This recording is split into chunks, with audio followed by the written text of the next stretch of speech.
आज की कहानी भी एक मनोवैज्ञानिक कहानी है। ये कहानी है भगवान श्री कृष्ण और अर्जुन के बीच की। भगवान श्री कृष्ण और अर्जुन किसी मार्ग से कहीं जा रहे थे, तभी उन्हें रास्ते में एक मृत कुत्ते की देह पड़ी दिखी। भगवान श्री कृष्ण रथ चला रहे थे। भगवान श्री कृष्ण वहीं रुक जाते हैं। उस मृत कुत्ते की देह से बड़ी दुर्गंध आ रही थी, जो कि अर्जुन को विचलित कर रही थी। अर्जुन ने शीघ्र ही कहा कि प्रभु यहां से चलें, मुझे बड़ी दुर्गंध आ रही है। पर श्री कृष्ण वहां खड़े हुए मुस्कुरा रहे। थोड़ी देर मुस्कुराने के बाद अर्जुन के कहने पर भगवान आगे बढ़ते हैं।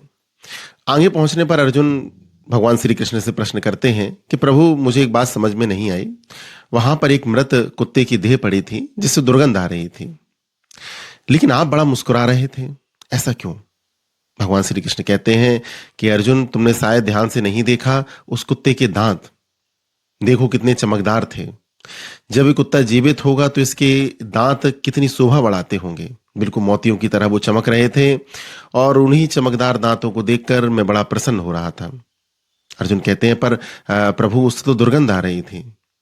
भगवान कहते हैं दुर्गंध इसलिए आ रही थी क्योंकि तुम मृत देह देख रहे थे, और मैं उस सड़ी हुई मृत देह में भी कुछ ऐसा देख रहा था जो मुझे आनंद दे रहा था।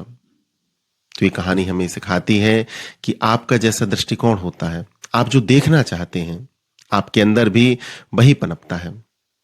आपके हृदय में क्रोध के, ईर्ष्या के, भय के भाव खिलेंगे या प्रेम के फूल, ये आपके ऊपर निर्भर करता है।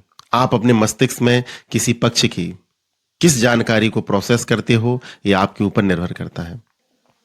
हमारे आसपास भी कई परिस्थितियां और कई व्यक्ति ऐसे होते हैं जिनसे हमें दुर्गंध आ सकती है, लेकिन दुर्गंध तभी आएगी जब उनके हम नकारात्मक पक्ष को देखेंगे।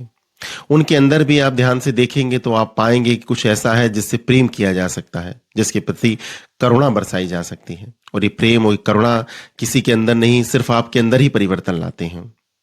क्रोध, भय, घृणा ये आपको जलाते हैं। प्रेम और दया आपको पल्लवित करती हैं।